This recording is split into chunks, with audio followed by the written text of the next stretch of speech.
Nous avions vu la semaine dernière que l'un des secrets du bonheur, du bien-être pendant le mois du Ramadan, c'est que enfin nous apprenons, nous savons comment nourrir correctement notre corps et nourrir correctement notre cœur. Ainsi nous trouvons l'harmonie, la symbiose, l'équilibre dans notre vie. L'un des autres secrets du bien-être et du bonheur pendant le Ramadan, c'est que nous apprenons la sobriété et le contentement, l'appréciation des petites choses. Et c'est ça l'un des grands secrets du bonheur. On dit que le bonheur, ce n'est pas de désirer, ce n'est pas de posséder tout ce que l'on désire, mais c'est de désirer tout ce que l'on possède. Le bonheur, je répète, ce n'est pas d'acquérir, de posséder tout ce que vous désirez, la fortune, la dernière voiture, tel, voyage, telle vacances, tel poste, etc. Ce n'est pas de posséder tout ce que vous désirez, mais c'est surtout et avant tout de désirer, c'est-à-dire d'apprécier ce que vous possédez déjà. On appelle ça le contentement. C'est pas que je me contente de ce que j'ai, mais c'est que j'apprécie ce que j'ai. Après, je peux très bien vouloir autre chose, mais pour ne pas être frustré et pour être heureux, je dois d'abord apprendre à goûter, à savourer les bienfaits que Dieu m'a donnés. Et l'un des moyens les plus efficaces pour être dans cette satisfaction du moment présent et de ce que je possède dans l'état actuel des choses, c'est de ne pas me comparer à ceux qui ont plus que moi, mais au contraire de me comparer à ceux qui ont moins que moi. Et ça, c'est une parole du prophète de l'islam.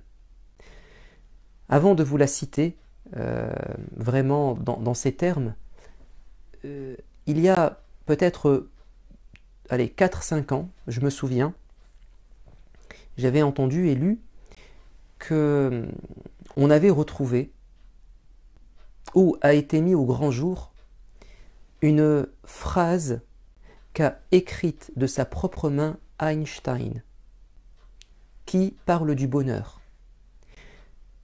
Quand l'a-t-il écrite, et pourquoi est-elle apparue qu'il y a quelques années?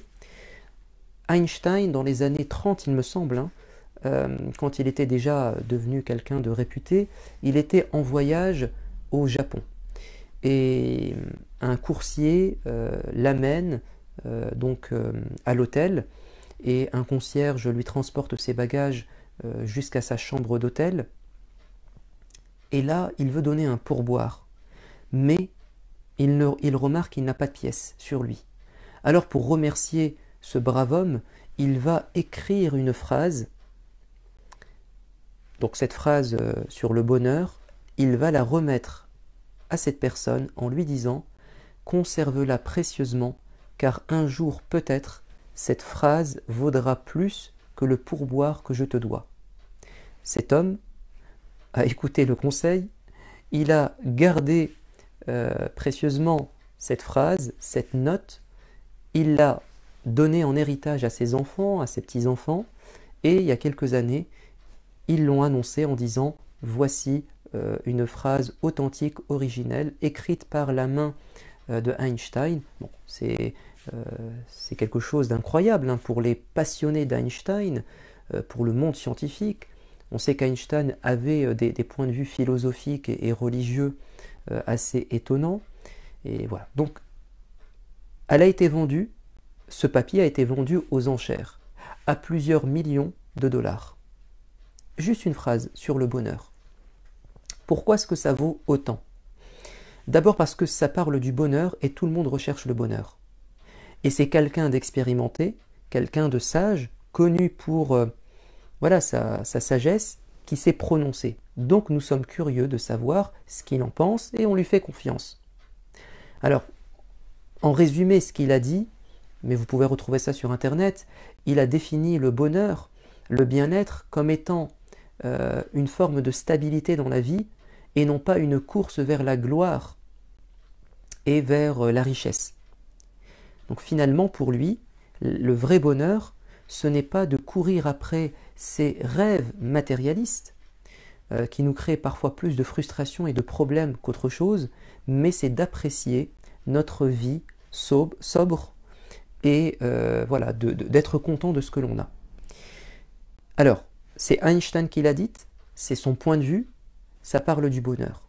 Et ça vaut des millions. Que pensez-vous d'une parole du prophète qui nous parle du bonheur? Le prophète est bien au-delà de Einstein, à nos yeux en tout cas, nous musulmans. Ce qu'il va dire est évidemment plus vrai que ce que Einstein a dit, parce que c'est son opinion personnelle et c'est son expérience subjective, tandis que là, on a un prophète qui parle par inspiration divine. Bon, donc on devrait, au moment où je vous parle, être en suspense et attendre cette parole et la mettre en pratique. Et si on devait parcourir le monde entier ou payer une somme faramineuse pour obtenir cette parole, on devrait le faire. En tout cas, les passionnés du prophète devraient le faire, alayhi salatu wassalam. C'est pour ça que ne soyez pas étonnés de savoir que toute une génération, même des générations à différentes époques de savants, ont parcouru le monde musulman. Ils ont sacrifié leur vie pour collecter, authentifier, compiler, expliquer, transmettre les paroles du prophète. Si des gens sont capables de mettre des millions pour une parole de Einstein, ne soyez pas étonnés si on vous dit que des milliers de savants à travers l'histoire ont sacrifié non pas des millions, leur vie même, leur santé. Je vous donne un exemple. Jabir ibn Abdillah, un jeune compagnon, a entendu qu'un compagnon vivant en Irak avait entendu de ses oreilles une parole du prophète, que lui a entendu, attention, il l'a entendu, mais par un intermédiaire. Lui, il veut remonter à la source, au premier narrateur. Il va louer ou acheter une mule, un cheval, pour quitter Médine et se rendre en Irak. Et lorsqu'il rencontre Abdullah ibn al-Mughaffal, il lui dit « Je voudrais entendre de ta bouche ce que tu as entendu de tes oreilles, de la bouche du prophète. » Le compagnon lui dit « C'est cette parole que j'ai entendue au sujet du jour de la résurrection. » Il lui dit « Merci, je rentre chez moi. » Il a passé plus d'un mois. Il a pris des risques pour entendre une parole du prophète qu'il avait déjà entendue. Mais là, il veut l'original. Bon, quelle est cette parole du prophète qui nous parle du bonheur? Écoutez-la, elle est authentique, elle est magnifique. Ne regardez pas ceux qui sont au-dessus de vous, c'est-à-dire ne vous comparez pas à ceux qui sont au-dessus de vous, entre parenthèses, sur le plan matériel. Mais regardez ceux qui sont en dessous de vous, c'est-à-dire défavorisés d'un point de vue matériel, cela vous aidera, ou cela est plus propice à vous faire apprécier les bienfaits que Dieu vous a donnés.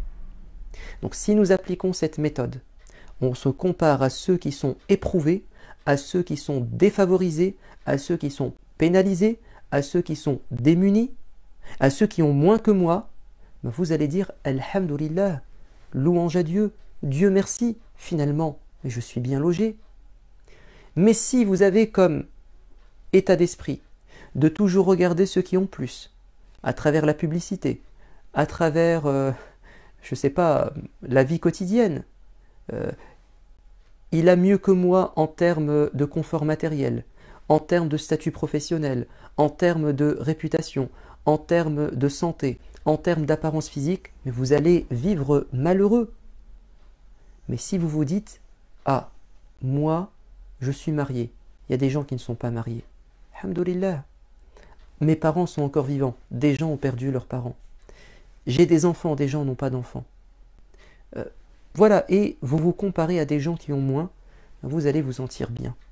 Vous allez apprécier, connaître la valeur, prendre conscience du caractère précieux de ce que vous avez. Eh bien, sachez que le Ramadan, c'est la concrétisation de ce conseil.